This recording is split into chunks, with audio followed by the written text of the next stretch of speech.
It's the second week of competitive CS and I, like many of you, have no idea what's going on in MOUZ. Seriously, that move came out of nowhere and I need to know what the clashing visions were. Did Shuhei not want Spinks on the team? Or did Brolan get tired of everyone forgetting what his role is and conspire to take the captaincy?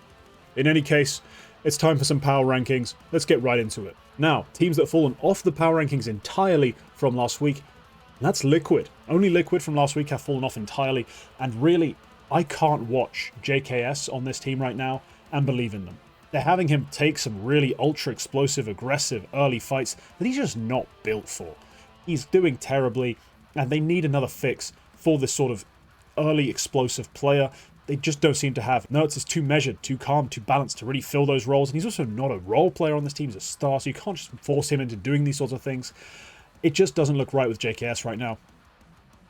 Fix it or keep suffering the consequences. At number 10, we have Mongols, who are either incredibly lucky or incredibly unlucky if they think they could be higher up, to have not played a single competitive game yet. Now, I can't really move them down on the basis that I haven't seen them play, and I don't think anyone who's been, fighting for that spot above them has shown me a higher level than Mongols gave me at the end of last year with their major playoff run. Now, they might come into the season ultra rusty, immediately get 2-0'd and just drop straight off, but that remains to be seen. It needs to happen before I can believe it, and so I'm going to keep them at number 10 for now. Falcons. Now, they have moved down, I think, about 3 spaces since last week. A rough start integrating their perennial major loser, Nico, who, complete side note here, tangentially, it's impressive how many majors he's managed to not win, considering the long list of players he's played with, and how great he is considered to be as a player. If you look at the players that rank around him at his sort of level from CSGO onwards, man, there's very few who haven't won a major. Players who've achieved multiple top 3 sort of player in the year placements, they're on a long list of them, and pretty much all of them have won a major. Continues to impress, and so far, a rough start with Falcons. I think he could still make it work. I think they could become a major level team, but we need some significant improvements from himself, but also players like Dexter, if I'm really going to believe it's going to happen. At number 8, we do have the infamous MOUZ. Now, they have done something very confusing, as I said during the pre-show. At number 8, we do have MOUZ, who have done something incredibly confusing. Shuhei's gone, in comes Spinks, and Brolan is now calling. I don't love it. I really don't, and it's awkward because it doesn't really fix the key issue I've had with MOUZ. I think it overall weakens them. That's why they've dropped down a few spaces. Honestly, they could have dropped down entirely off the list if the player they're bringing in wasn't Spinks. If this power ranking only cared about how I Am Katowice is going to go, MOUZ would not be on here, and I'd be talking about them as one of the teams off the list and trying to find a replacement, potentially sliding in Pain at 10 or something similar like that.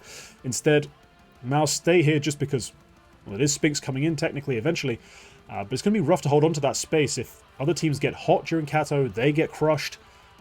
They might fall off later, but for now, they still stick around. At number 7, and shooting up here, Heroic. I don't care that they got destroyed today.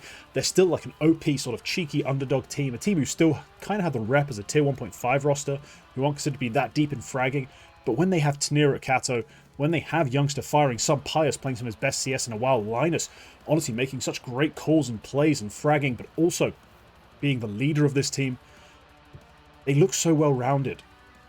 They look ready to beat teams on maps they pick, and hell, when you saw them against Liquid, even on a map the opponents pick, they're just comfortable because they have a deep repertoire. Between Linus's understanding and the maps he played on Sangal and what Saw's been able to drill into them so far, they look pretty solid on a lot of maps. That nuke against Spirit left a lot to be desired. We'll see if they can improve that in the coming days, because nuke's going to be, or coming days, coming events, because nuke is going to be an important map for them to be able to win.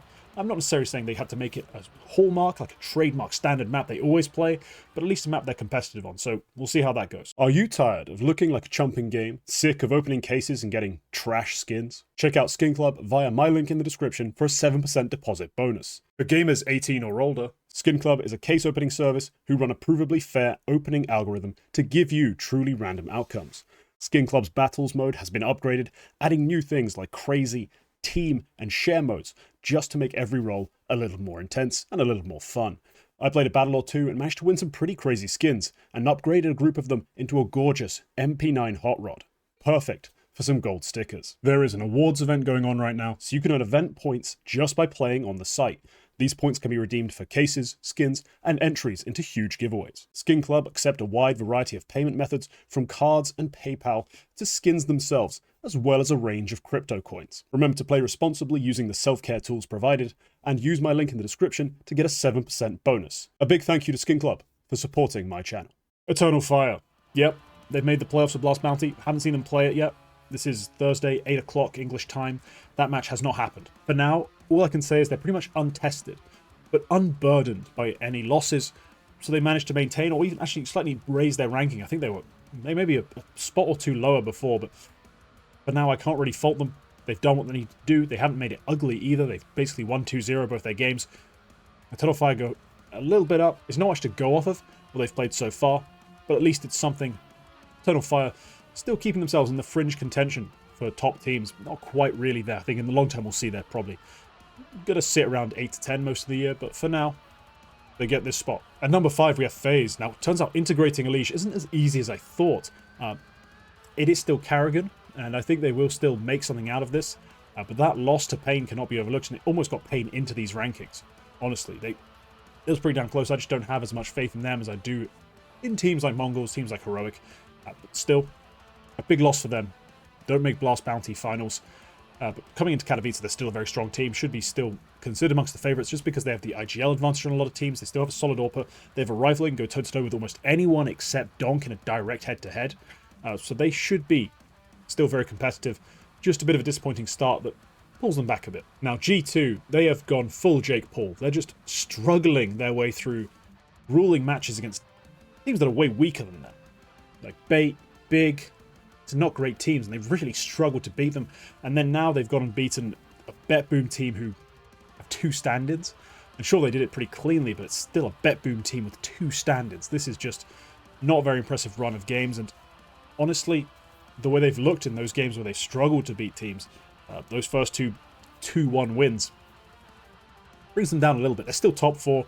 I still think they should be one of the big favourites to go with events, given the talent, given the consistency they have between, you know, the past core and this one. They've only changed 1 player. Sure, it's an important player, but there's still only 1 player changing. I still think they're really strong. I just haven't been impressed with any of their wins so far. Now, Vitality, number 3. Another team who have not been perfect, but at least the wins have been clean. No dropped maps. Look, this is the perfect time of year for them because they are playing pure Studio, and Studio is primetime ZywOo. He should be dominating and has been. So far, he's averaging like a 1.6 rating for the year. It's been outstanding. We've got IM Katowice coming soon. That will be their big focus. But for now, yeah, they're hot. They're on form. I have them picked from the double swing to go and actually win probably Blast Bounty. I think there's a good chance they do. They just have to get past Spirit. I think Spirit's going to be the big problem for them. I do think they'll probably win a Na'Vi game, given that it is a Studio. ZywOo can dominate. Now, of course, did pull off an incredible best of 5 versus Na'Vi, so we've seen that level on the big stages recently. It's just overall, over the course of the entire year, obviously, the Studio's worst thing, and that's great. That's all I need them to be right now. It is Studio season. Na'Vi are a team who've also been relatively unscathed. You know, they haven't faced a great deal of adversity so far. Obviously, starting with Imperial FE was always going to be a bit of a layup. They made it ugly, but still, they got through that. And then went on to beat, who was it exactly? Who did they beat in the next round? Astralis, that was it. A close first map, not close on the second. They're going to be very happy with what it is. Honestly, I don't think it's going to last that long, having them up here, so enjoy it while it lasts, Na'Vi fans. I do think there's a chance they can win Blast Bounty, but they'd have to probably beat Spirit in a best of 3. Not really been their forte over the last year or so, so a big deal for them if they can win that game. I don't think they will, though, and that's why Spirit are number 1. Until they drop a map, they aren't moving. Deal with it, quite simply, and until Na'Vi beat them, also specifically, we won't be switching them up. So yeah, Spirit remain on top, no doubt about it. They are the best team in the world right now. I'm happy with this top 10. Right, moving on to the special categories. We've got IGLs, we've got Anchors, and we're going to start with number 10. For IGLs, it's Kingt. Yeah, I still rate him. I still think he's got a decent amount of fragging output, good calls, like in the mid-round, pretty solid. I'm just a bit concerned with how Falcons have looked so far, so I'm going to keep him quite low at number 10 relative to, I think, probably the hype we had for him at the end of last year. At number 9, I have Boomich. What an incredible start to Bet Boom. It's a shame the visa issues absolutely destroyed them going into the LAN finals, so he couldn't show us more. But number 9, Boomich, I think is fair enough. At number 8, matching the team who just cut him, is Shuhei. Now, he's mostly down here because some amount of their struggles last year in terms of the big stages, the LANs, has to be on his shoulders. It's not all just Xerxen, because he is the leader of the team. And at some point, you do have to say, if you're the leader of the team, you have to be able to get your troops in order, get your team sorted, and go win events. He wasn't able to, so I think that's why I've kept him relatively conservatively ranked, because he's going to be behind a couple of guys who have shown way less on LAN. And that might be unfair, but this is a fairly reactive list, and they did win that. Sorry, they did lose that opening BO3 for them for the year against Betboom, which is a very rough loss, triggering probably his removal. Number 7, I have Big Uzera. Speaking of players who are hot, I mean, the fragging, the calling, the leadership to get this team past a roster-like phase. I mean, the opening game, who was they beat again? It was not the greatest team. It was Game of Legion, a solid team who do have some nice pieces, some nice calling, but Big Uzera, outstanding work getting them this far. At number 6, I have Linus, LNZ of Heroic. I'm going to keep singing his praises until I'm proven wrong. They play great CS. He's a good fragger for an IGL as well. Until something changes, he's going to be a part of this list from now until forever. Unless he magically drops off, stops fragging, or stops calling well, he's going to keep on being up here. Number 5, I have Apex, probably a little lower than some people expect. I think there are some IGLs on this list who are probably a little higher than you expect too. Apex, I think, has performed well enough coming into the new year. I mean, they had some pretty disappointing finishes last year, and whilst I do obviously point out every time that in the big stages, the arena match rating for ZywOo drops a full 0.11, realistically, I think with the talent they have, they should be able to win games with that performance. Big games they weren't winning last year. And I think some of that has to come down to maybe the calling, the control of the team, the composure. We always get rumors of like, oh, the vibe behind the scenes, or Spinks's influence was negative in terms of how the feeling was, the sentiment was. I get all that, but at the same time, I do have to give some of that flack to Apex. So unless he comes out and just wins Blast Bounty with Vitality, I don't think I can put him much higher currently. Number 4, I have Blitz. This is basically the reason Mongols are sticking top 10. I think they have the prototypical fragging IGL of the modern game, who's sort of shifted his roles as he's trained up his soldiers alongside his coach, trained up his soldiers to take over some of his responsibilities, because he was doing literally everything at the start. He's now, more of a closer, allowing them to take some key opening fights, places where they're comfortable. He's exactly what you want to see on the server from an IGL right now. Fragger, a captain, a leader. That's what we want. Number 3, Karrigan. He's still got a lot of classic calls left in him. Not quite the frag. I mean, none of the top 3 are great fraggers, and I think that's why they're slowly going to be either caught up or phased out over the next year or two. Karrigan, obviously still capable of making the occasional play, at least making the info play as well. That's critical to make the right call, but just not quite the fragger I'd like him to be. Doesn't matter though entirely. As much as I do hype up this fragging IGL narrative, I think it's important, but it's more about new roster constructions, new ways of approaching team building, how to rebuild from nothing, to develop young players, what you want to do if you're an org who don't have great experienced players. If you want young players to be developed properly and also get the most results out of them, best results, these kinds of IGLs like Blitz, I think, are more valuable than ones like Karrigan, but Karrigan still has plenty of value to give, keeping it at number 3. Number 2, Chopper. A lot of people probably say he's a bit high, but hey, I think his team's the best. They keep winning. I only think they have one really like top elite player, maybe 2 for their, if you include for their roles, extend to 3 if you're being really generous. It's not exactly a team that's star-studded, yet I consider them the best in the world because of what they're able to do off the back of a player averaging a kill a round, 0.9 to 1 kill a round. When you think about it logically, there's still a lot that needs to be done, so Chopper, a lot of credit here. More credit than most people will give him. We'll see how the year progresses. And at number 1, until Na'Vi start winning games by some sort of impossible carry, like magical clutches, all this kind of stuff, like they did the first major they won, rather than how they won the rest of the year, which was off the back of a great system, structure, and calling to get the most out of a bunch of players who are very comfortable in specific positions, but not overall that impactful. It's going to be Alexi B. At top of the charts. Best IGL, best coach in the game, but not the best players. HLTV. And that's why those coaches and IGLs get that credit, because they don't have the best players. So he's number 1 and will be probably for at least another 6 months. Up next, we have Anchors, which is a little bit of a harder category to define, because some players don't really feel like supports, but they are definitely anchors. That's a bit of a difference that you have to get your head around. Anchor roles do not explicitly mean bitch anchors and bitch supports who just drop guns, play with MP9s, do all this other crappy stuff. That's not the case right now. At number 10, the anchors, I have Netu. Really impressive for Ensign, their opening game of the season against Falcons. Honestly, puts up great numbers wherever he goes. Ents are a rising power because of players like Nechu, mostly because of Nechu, honestly. I think that guy's really good. One to watch. Bit of a reach, I think, for most people to have a player who's technically not really in tier 1 on this sort of list, but I think he deserves it. Number 9, another reach, but Stare. He's one of the only players who you can actually say are role players on Astralis and still puts up a rating of over 1.07, I think? He's like a 1.07 or 1.08. That's insane, considering what he's working with, how little priority he gets. Constantly shows up in the maps they seem to do terribly on as well. When everything falls apart, he's still able to get his double kills.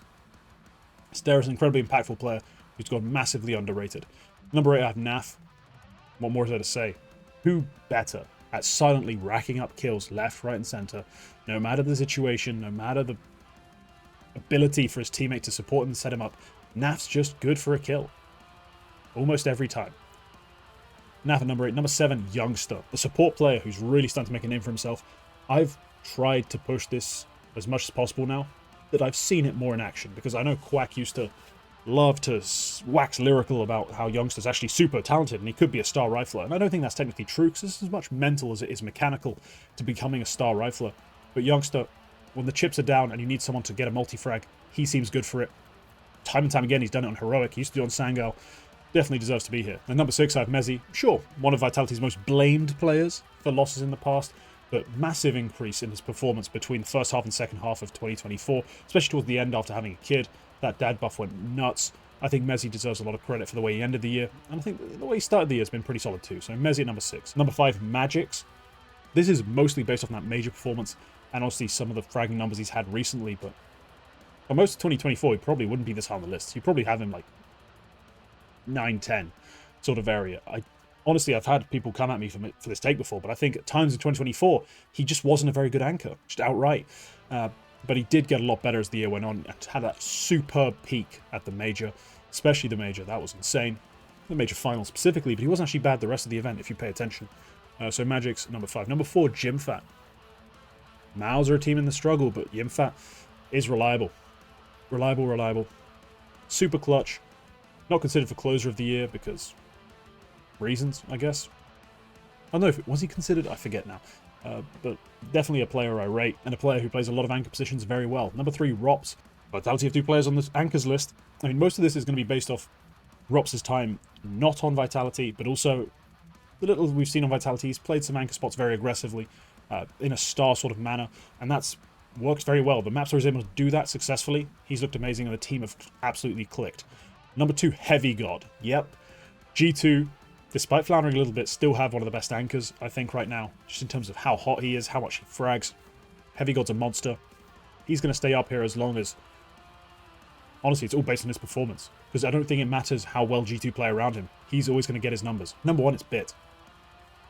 Do I need to explain it? I think one of the few Na'Vi players who truly deserved the accolades, the awards he got last year. Even if he did have moments of inconsistency, and I think very off maps sometimes, he's able to have such iconic, dominant maps in grand finals, in big matches, and also has kept that level coming into 2025. I think Bit's one of the few players on Na'Vi with an actual superstar ceiling, and he's shown it in bits, fits and bursts. If he does it more consistently, we don't have to talk about anchors. When we're talking about rifles, he'll be up there. But for now, I mean, he was 7 on our rifles list, but he'll go higher if he keeps showing us his ceiling. Number 1 of the anchors, it's Bit. But alright, if you enjoyed, leave a like. Leave a comment, tell me your thoughts on all of these placings. I'll be curious to find out if you disagree. Sub for more content. Remember that members get even more content on top of that, as well as the right to vote and a few other privileges, so pay me. Alright, we'll see you in the next one.